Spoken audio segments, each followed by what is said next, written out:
Dwayne, let me know when you're good. All right. All right. I'm turning off the mics and going.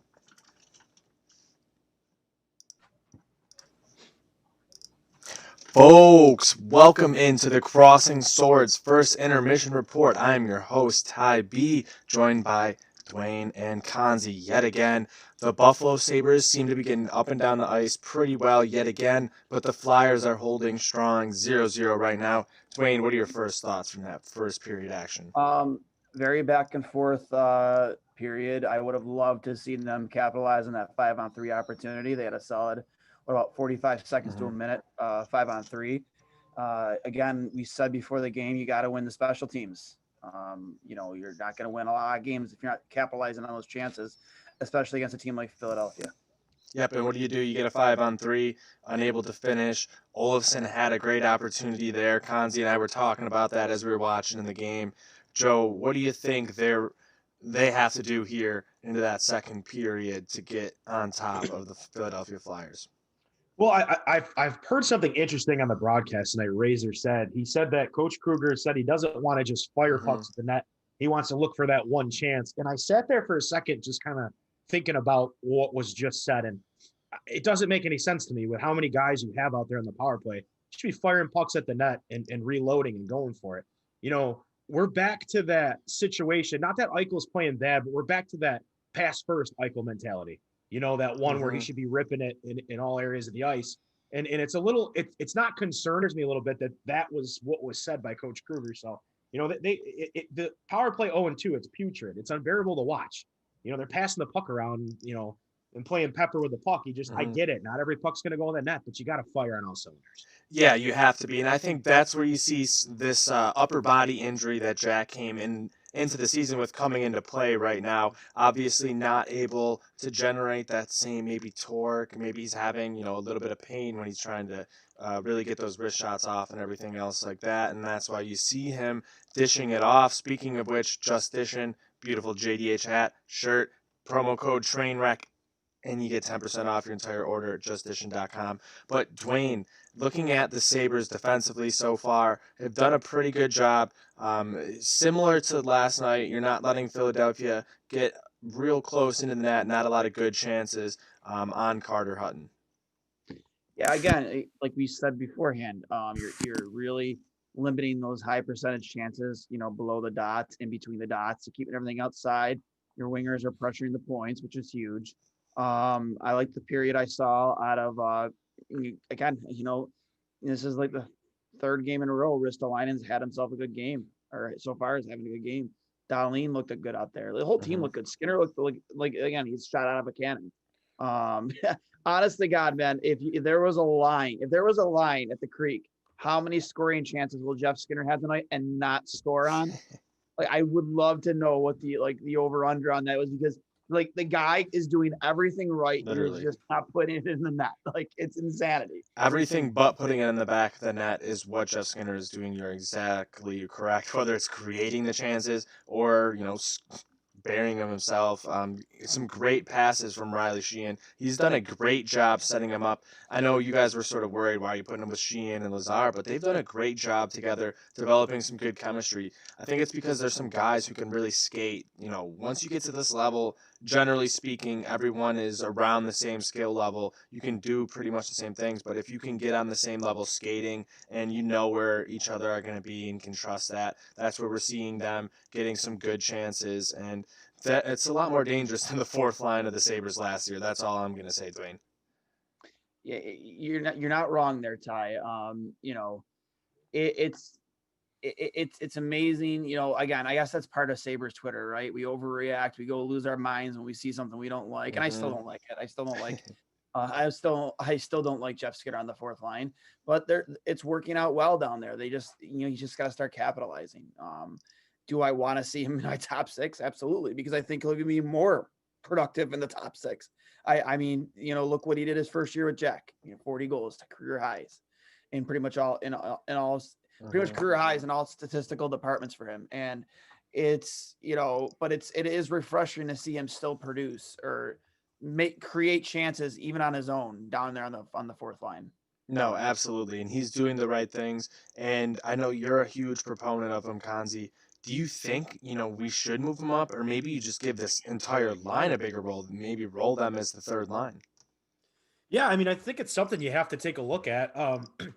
You like we said in pregame, you can't take the guy who's giving you high quality chances and bury him on your fourth line for the whole season. It's there's going to come a point in time during the season where they're going to have to, move the combinations around. But I agree. Hmm. I mean, I think maybe rolling that line to a third isn't a bad idea. But I think we've learned that Coach Kruger has some system. It's just you can never figure it out. I mean, you can see it with the first two lines. When it comes to the third and fourth line, it's just so hard to decipher what he's trying to do.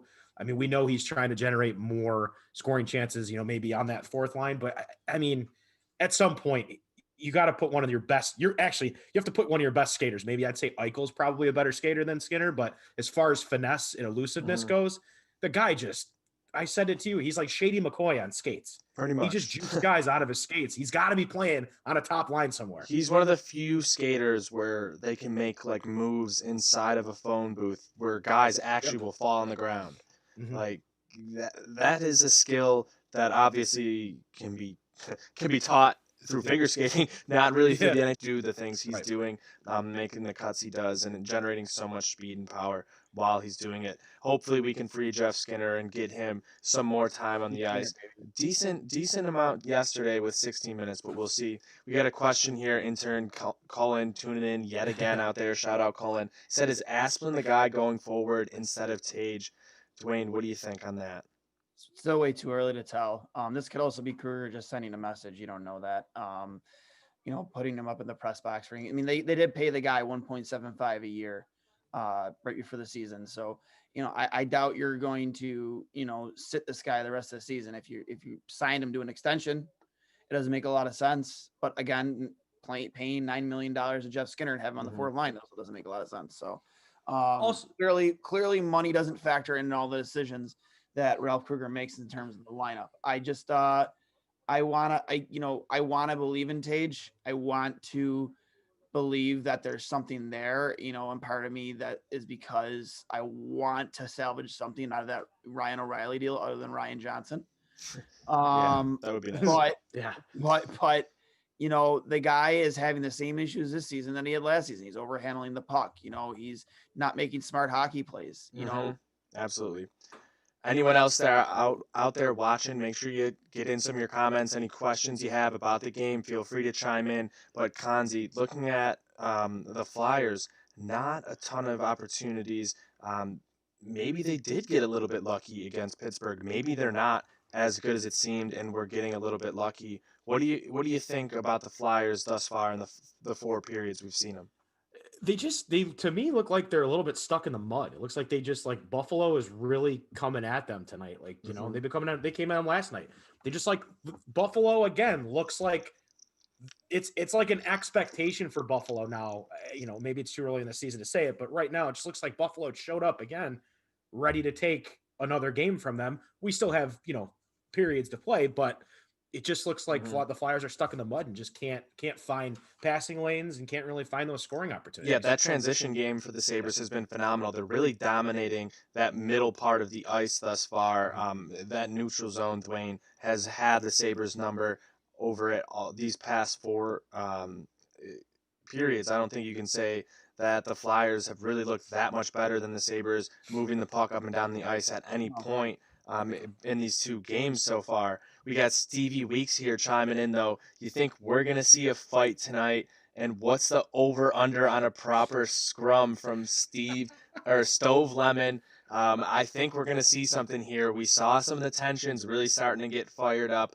Dwayne, you think we're going to see it?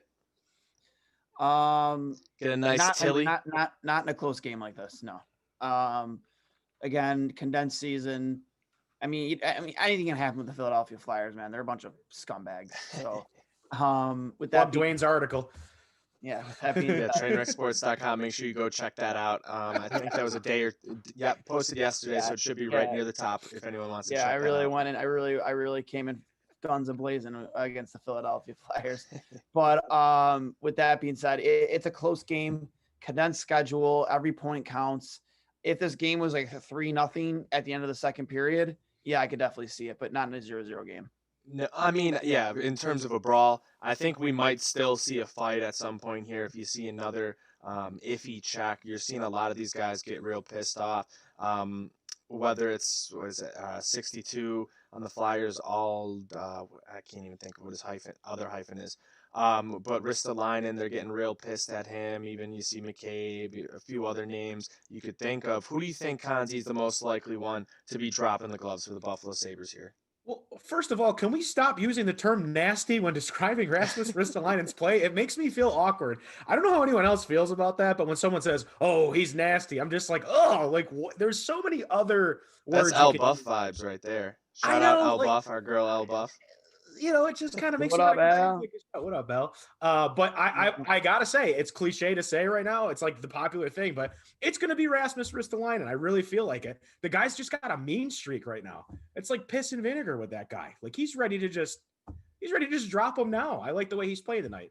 He should have had 10 hits last night, by the way. They credited him for 8, I think. Yeah. So he's just Yeah, Frylock is out there ready to fight. Absolutely love to see it. But Dwayne, how many goals, before we send it off here, how many goals do you think the Sabres get here in the second period?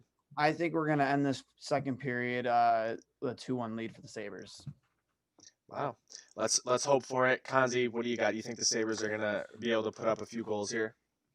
I think they'll go down early in the period, but I think they'll come back, and I think it'll be 2-1 going into the third. Jack, I'll go get his first of the year. Yep. Yep. Ooh. Because we have yet to see. This is that second period thing I'm always worried about. They're always on their heels coming out, so we'll see. But prove me wrong.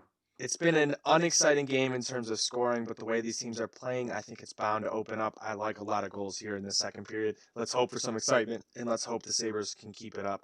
3 words here from us.